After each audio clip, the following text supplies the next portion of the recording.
This is the JTV Caribbean News. I'm Sean Rose. Jamaica has launched its first medical marijuana company, with prominent researcher Professor Henry Lowe urging the authorities to take full advantage of the drug's medicinal components for commercial purposes.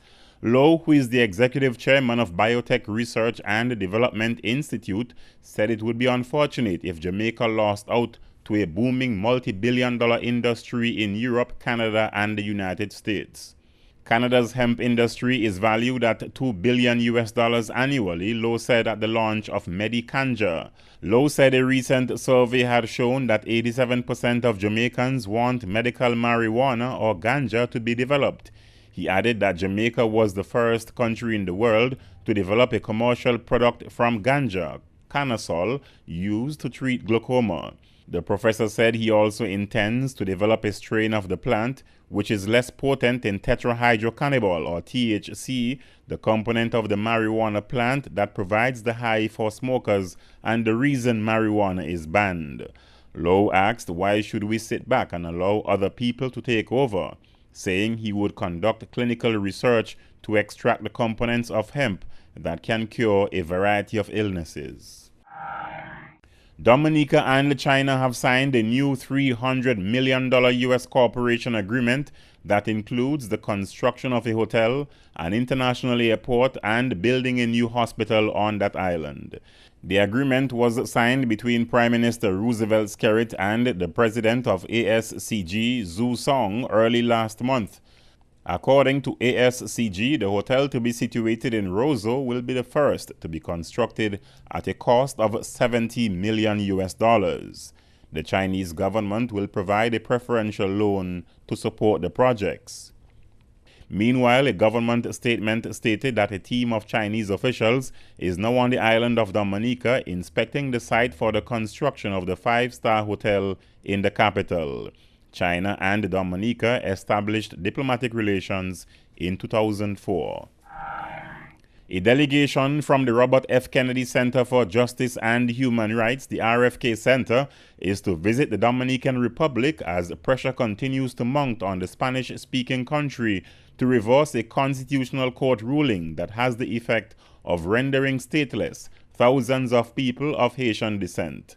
The RFK Center said the Constitutional Court ruling is only the latest in a series of discriminatory government maneuvers over the past decade to deny rightful citizenship to Dominicans of Haitian descent in violation of international human rights law.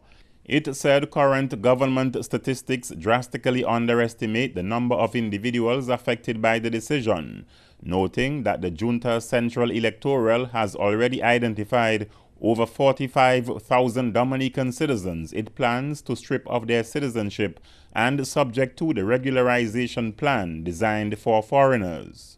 Last week, the regional integration grouping CARICOM announced it had suspended discussions on the application by Santo Domingo for membership of the 15-member grouping. CARICOM and other regional organizations, as well as a number of countries, have spoken out against the court ruling that has in effect rendered thousands of people of Haitian descent stateless. The regional airline LIAT, which came under heavy public criticism over its summer schedule, sought to reassure the traveling public that it would do everything possible to ensure that their journeys are not interrupted during the busy Christmas season. The financially strapped airline had blamed the refleeting exercise for the August fiasco. LIAT's fleet modernization efforts are continuing with the transition from Dash 8 to ATR aircraft. 5 new ATR aircrafts were added so far, and 2 more are due to arrive in January 2014.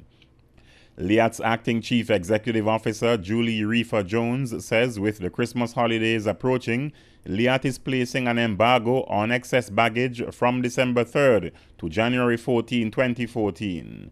High passenger loads during the Christmas season, as well as the space and weight limitations of both Dash 8 and ATR aircrafts, were the key reasons for a return to the seasonal policy.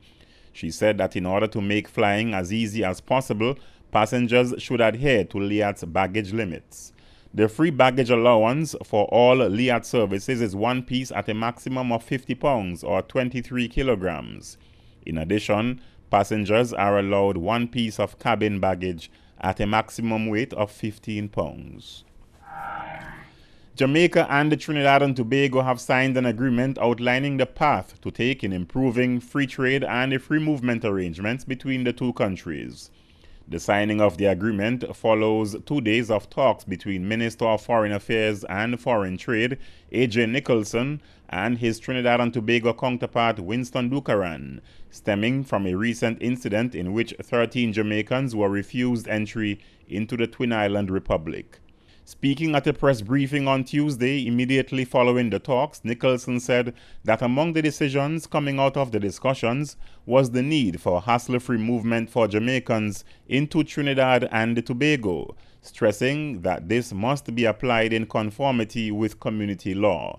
He said it was also agreed that there must be a review of national legislation to ensure uniformity in the application of the Shanique Myrie ruling by the Caribbean Court of Justice, the CCJ. In addition, it was underscored that immigration officials, in exercising their discretion on entry or refusal, must show respect to each person seeking to enter the respective jurisdiction. They have also agreed to the recognition of skills certificates and the adoption of relevant legislation to allow for the hassle-free travel of all 10 categories of skilled nationals. For the JTV Caribbean News, Sean Rose. And coming up next on JTV News. BVI to begin greeter service in St. Thomas next month as ferry and airlines announce increased schedules. Hundreds gathered in Anegada for the first Lobster Fest. And Lions Club brings in the holiday season with the lighting of the Christmas tree.